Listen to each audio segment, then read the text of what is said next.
आपके भीतर बैठे प्रभु को मेरा प्रणाम स्वीकार करें। आज हम बात करेंगे डर के विषय में। एक सन्यासी अभय को उपलब्ध होना चाहता था, डर से मुक्त होना चाहता था। उसने मन में विचार किया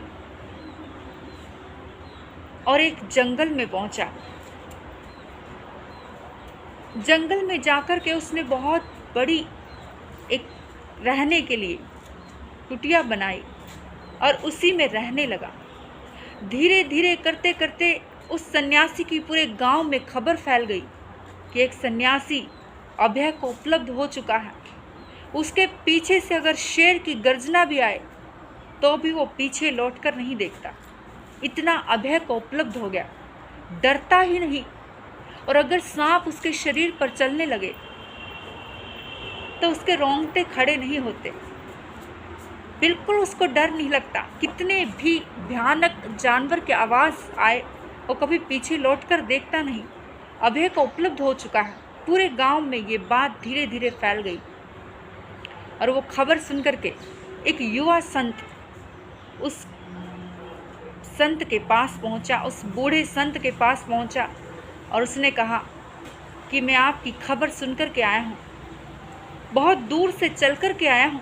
सुना है आपने अभय को उपलब्ध कर लिया, आप अभय को उपलब्ध हो गए, आपने परमात्मा को पा लिया।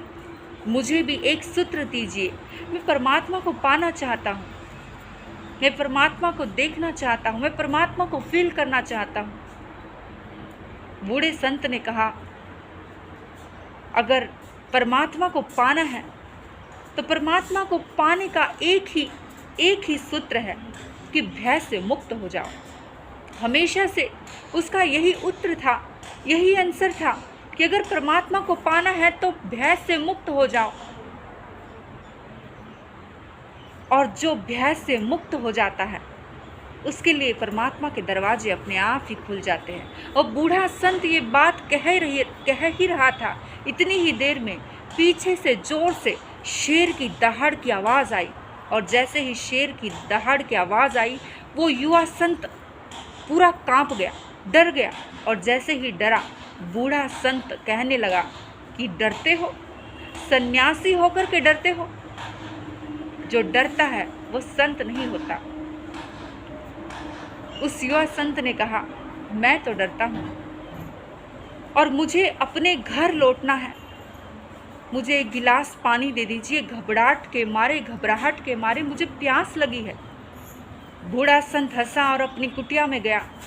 कुटिया में जाकर के एक गिलास पानी लेकर के आया और जैसे ही गिलास पानी लेने के लिए कुटिया में वो बूढ़ा संत गया तो उस युवा संत ने जो सूत्र, जो मंत्र उस बूढ़े संत को पसंद था, जो श्रद्धा रखता था, भक्ति रखता था, वही सूत्र उसने उस पत्थर पर लिख दिया। और जैसे ही वो बूढ़ा संत बाहर निकला और उस पत्थर पर पैर ही रखने वाला था, पानी देते वक्त उसका पूरा पैर कांप गया। और जैसे इस बूढ़े संत का पैर कांपा, अब छोटे संत की बारी थी, युवा संत की बारी थी। उसने कहा, डरते तो आप भी हो, मेरा डर तो स्वाभाविक है लेकिन आपका डर तो अस्वाभाविक है। मैं तो शायद परमात्मा को उपलब्ध हो भी जाऊं लेकिन आप परमात्मा को उपलब्ध नहीं हो सकते। डर से मुक्त होने का मतलब ये नहीं है कि सामने से गाड़ी आती हो और आप उसके सामने खड़े हो जाते हो। डर से मुक्त होने का मतलब ये नहीं है कि सांप आपको रास्ते से चलता हुआ दिखाई दे रहा हो और आप उसके सामने चलते चले जा रहे हो। डर से मुक्त होने का मतलब ये नहीं है कि किसी ने आपको जहर दे दिया और आपने उसको पी लिया। ये तो स्वाभाविक है, ये तो स्वस्थ चित्त का लक्षण है कि आप एकदम स्वस्थ है। ये तो आत्मरक्षा है, आप अपनी आत्मरक्षा करते हो। डर से मुक्त होने का मतलब तो यही है कि आपके भीतर में जो मानसिक भय है,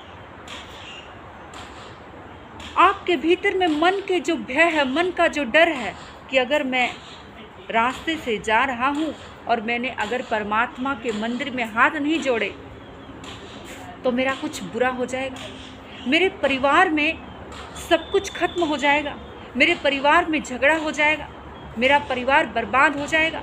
अगर हमारे भीतर में ऐसे कोई मानसिक भय है कि मैं परमात्मा का नाम नहीं लूँगा तो मेरे साथ बुरा होगा, मैं परमात्मा का नाम नहीं लूँगा तो मेरा कुछ भी अच्छा नहीं होगा, इन मन के अंदर जो मन के भीतर में जो मानसिक भय है, हमारे भीतर के जो भय है उससे हमको मुक्त होना है। ये असली भय होता है जो इन मानसिक भय से मुक्त हो जाता है, अब वो ही अभय को उपलब्ध होता है और उसके लिए ही परमात्मा के दरवाजे खुलते हैं। तो आप भी, आपके भीतर भी ऐसा कोई डर है, बहुत प्रकार के डर होते हैं, तो उस डर को अपने भीतर से त्याग दीजिए, अपने आप ही आपके लिए भी परमात्मा के दरवाजे खुल जाएंगे। आपने मुझे सुना, मैं आपकी बहुत